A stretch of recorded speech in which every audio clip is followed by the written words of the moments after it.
Meus queridos irmãos e irmãs na fé, os que congregam conosco este momento de oração e os que celebram conosco por meio das mídias sociais, todos filhos e filhas de Deus.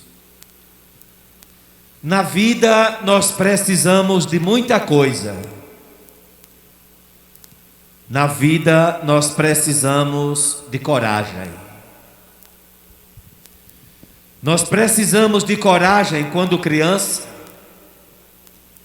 para poder se arriscar nos primeiros passos.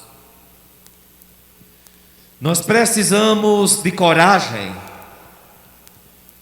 para poder aos poucos ir se distanciando de papai e mamãe e iniciar a nossa própria vida. Nós precisamos de coragem quando nos abrimos e partilhamos os nossos sentimentos com os amigos. Nós precisamos de coragem quando decidimos na vida abraçar uma profissão. Nós precisamos de coragem para seguir uma vocação. Em tudo nós precisamos de coragem, mas precisamos de muita coragem para dar o direito do outro dizer o que pensa de você. Quantas e tantas vezes na nossa vida a gente vai conversar com um colega e diz: e aí, o que é que você acha de mim? E o colega, com um tom de sinceridade, diz: quer que eu diga mesmo? A gente diz: diga não, pelo amor de Deus, homem. Porque a gente tem muito medo do que o outro pensa de nós, de como o outro nos vê. Então a gente precisa ter muita coragem de permitir que o outro diga o que ele pensa a nosso respeito. Coragem que não faltou à pessoa de Jesus. Jesus Cristo reuniu seus apóstolos em uma região que não era tão fácil penetrar a Boa Nova, e disse para os discípulos: façam uma pesquisa por aí, perguntem o que eles sabem a meu respeito, quem sou eu? E os discípulos fizeram como Jesus ordenou. Pesquisaram, sondaram, e agora Jesus Cristo quer o resultado. O que dizem de mim? Nos surpreende então o que ouvimos no Evangelho de hoje.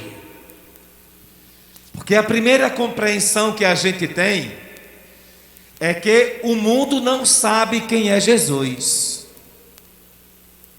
Ninguém acertou. Quem sou eu? É João Batista, é Elias, é Jeremias, é qualquer um profeta, é qualquer coisa, é qualquer pessoa, menos quem verdadeiramente ele é. Essa é a primeira conclusão que a gente tem do Evangelho. O mundo não sabe quem é Jesus. A segunda conclusão: o mundo confunde Jesus. O mundo confunde Jesus com qualquer pessoa ou com qualquer coisa. E nós também, a exemplo do mundo, procedemos assim. Tem coisas na vida que a gente não sabe se é de Deus ou se é de um homem de Deus. Tem coisas na vida que a gente não sabe se é de Cristo ou da igreja de Cristo. Tem coisas na vida que a gente não sabe distinguir. E como não temos propriedade em muitas coisas, então nós acabamos julgando do nosso modo e automaticamente cometemos os nossos equívocos. Não saber quem é Jesus e confundir Jesus com qualquer pessoa, com qualquer outro profeta. Mas vem então a pergunta pessoal de Jesus. O que o mundo diz pouco importa, mas você, para você, quem sou eu? E se a gente tivesse que responder a esta pergunta, automaticamente teríamos que fazer uma revisão de vida. Quem é o Cristo em minha vida? Cristo em minha vida é aquele que operou o milagre da vida para que eu viesse a esse mundo. Cristo é aquele que possibilita abrir os olhos ao raiar de um novo dia e enxergar. Cristo é aquele com quem mantém um vínculo estreito e sou capaz à noite de fechar os olhos e descansar tranquilamente. Quem é Cristo então para mim? Todas as vezes que Simão Pedro responde a uma pergunta de Jesus, Simão Pedro fala em nome do grupo. E o grupo apostólico significa a igreja nascente do Senhor. Então nos enche o coração de alegria nesta manhã, porque a terceira conclusão que nos permite o Evangelho é a seguinte: o mundo não sabe quem é Jesus, mas a igreja de Jesus Cristo sabe quem Ele é. Por isso a resposta de Pedro não é fruto de uma experiência pessoal. A resposta de Pedro é fruto da graça do Espírito Santo. A resposta de Simão Pedro é a resposta da igreja de Jesus. A igreja sabe quem Cristo é, e a igreja está no mundo para ensinar o mundo quem é Jesus, quem verdadeiramente é o Cristo. E portanto, em nome da igreja, Simão Pedro pôde dizer: tu és o Messias, o Filho de Deus. Pedro cita então dois títulos do próprio Cristo. Messias quer dizer o enviado de Deus. Se Pedro chamou de Messias, é porque a igreja aceita, a igreja acolhe, a igreja sabe que Jesus é o enviado de Deus. Com isso, Pedro sabe qual é a missão de Jesus na terra. E também sabe qual deve ser a nossa relação com Ele. Tu és o Messias, o Filho de Deus, mas não de um Deus qualquer. Porque o paganismo tinha vários deuses. Tu és o Messias, o Filho do Deus vivo. A resposta de Simão Pedro faz uma delimitação daquilo que a fé pode confundir ou sair realmente à margem do conceito que a igreja ensina. Tu és o Messias, o Filho do Deus vivo. Que bom seria se a gente pudesse responder também a mesma pergunta de Simão Pedro. Porque consiste na mais bela profissão de fé.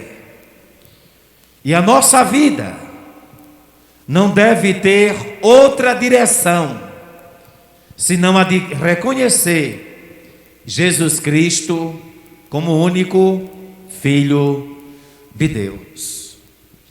Porque Pedro falou então em nome de Deus, inspirado de Deus.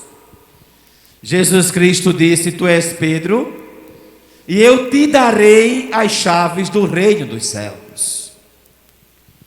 Precisamos entender como se desenha aqui a igreja de Jesus Cristo. Jesus Cristo que poderia ter feito uma igreja angelical,